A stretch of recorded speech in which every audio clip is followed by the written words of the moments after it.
UP को कौन चला रहा है? आप कहेंगे योगी जी, हम कहेंगे मुख्तार अंसारी। इसकी वजह भी है। जब मुख्तार चाहेगा राजधानी लखनऊ की सड़कें खून से लाल हो जाएंगी, भले ही इसके लिए शागिर्द अजीत सिंह की बलि चढ़ जाए। लेकिन ऐसे वारदातों से मुख्तार के रसूख में जरा सी भी कमी नहीं आती। वैसे तो यूपी में तमाम नेता बने बाहुबली हैं, लेकिन जिन्हें सरकार से भी डर नहीं लगता, इनमें मुख्तार अंसारी, ब्रजेश सिंह, अतीक अहमद का नाम आता है। लेकिन इन सब पर भारी पड़ता है मुख्तार अंसारी।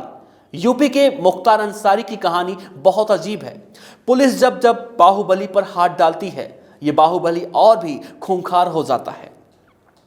पता ही नहीं चलता कि पुलिस वास्तव में कार्रवाई कर रही है या फिर खाना पूर्ति। वो भारत का नया दाऊद इब्राहिम साबित हो रहा है, या कहिए कि दाऊद का भी बाप बनता दिखाई दे रहा है। दाऊद तो पूरे जीवन अपराधी रहा, लेकिन बाहुबली मुख्तार अंसारी तो जनता का प्रतिनिधि बन गया है। वो एक बार नहीं 5 बार से विधायक है। अब दोष आप जनता को मत दीजिएगा, सिस्टम के सताए हुए लोगों को भी रॉबिन हुड की तर्ज पर आखिर मुख्तार ही तो रियायत देता है। वो मुख्तार जो पिछले 13 सालों से जेल में बंद है। इस खुद मुख्तार पर मर्डर, किडनैपिंग और एक्सटॉर्शन जैसी दर्जनों संगीन वारदातों के आरोप में 40 से ज्यादा मुकदमे दर्ज हैं। फिर भी दबंगई इतनी है कि जेल में रहते हुए न सिर्फ चुनाव जीतता है, बल्कि अपने गैंग को भी वहीं से ऑपरेट करता है। जेल से बादशाहत कैसे चलाई जाए, किसी को सीखना है तो मुख्तार अंसारी से सीखे। जेल में रहते हुए बीजेपी नेता कृष्णानंद राय की 7 साथियों समेत हत्या का इल्जाम भी अंसारी के माथे पर लगा था। 2005 में मुख्तार अंसारी पर मऊ में हिंसा भड़काने का भी आरोप लगा था। मऊ में दंगा भड़काने के मामले में मुख्तार ने गाजीपुर पुलिस के सामने सरेंडर किया था और तभी से वो आज तक जेल में बंद है। लेकिन जेल में भी मुख्तार पर नकेल नहीं कसी जाती। जेल में घुसते ही मुख्तार का दरबार सज जाता है, जिसकी तस्वीरें भी जब तब सामने आती रहती हैं।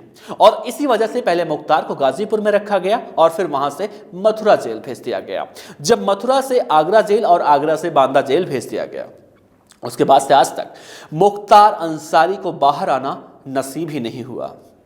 लेकिन फिर भी पूर्वांचल में उसका दबदबा आज भी वैसे ही कायम है, जो जेल में रहकर भी चुनाव जीतता रहा है। ठेकेदारी, खनन, स्क्रैप्स, शराब, रेलवे में ठेकेदारी मुख्तार अंसारी का कब्जा है, जिसके दम पर उसने अपनी सल्तनत खड़ी कर दी है। मगर ये रॉबिन हुड अगर अमीरों से लूटता है तो गरीबों में बांटता भी है। लेकिन मुख्तार को जानने वाले जानते हैं कि यह खून से सने कमाई की रहमत है, जो किसी भी खुददार के लिए हरामी शाप कही जाएगी। उत्तर प्रदेश में आतंकी हुकूमत का बादशाह केवल एक ही नहीं, जिसका नाम मुख्तार। जी हाँ, योगी आदित्यनाथ की सरकार की तमाम कोशिशों के बावजूद आतंक का औरा बरकरार है। बड़े से बड़े अपराधी भी मुख्तार के मुख से अपने लिए ठाकुर सुनकर निहाल हो जाते हैं, और यही अदा मुख्तार को खूंखार भी बनाती जा रही है। और इस किस्से का अभी तक अंत ही नहीं हुआ।